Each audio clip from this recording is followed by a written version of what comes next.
Look, this is a perfectly engraved piece of aluminum, perfectly cut, but nothing that makes us say wow. It's a job that turned out well, but it all stops there and then I'll make you say wow, because I also made this cut and this engraving on this 12.7 piece.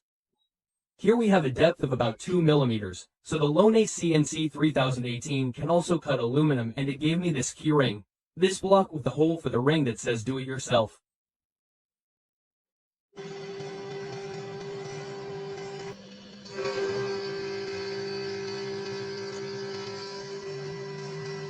But now I want to show you the work on the wood, which is definitely the work that will be most often done with this type of machine.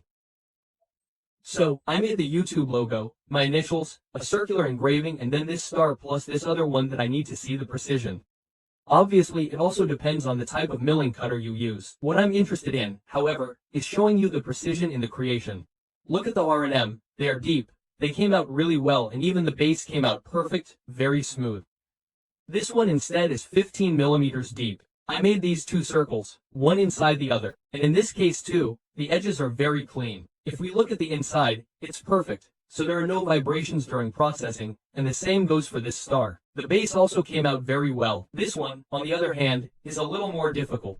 There are these chips in some places, the only place where there are some inaccuracies, so I decided to make this, which is a tiny 3-dimensional engraving. By the way, it's also upside down, okay? You have to look at it like this. These are the eyes, look at the teeth, the mustache, the scales, the nails. It's really well done and it's tiny.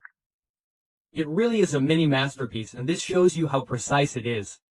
Obviously, using good quality milling cutters the result will be better, but even like this, for a hobbyist, in my opinion, it's a very respectable job.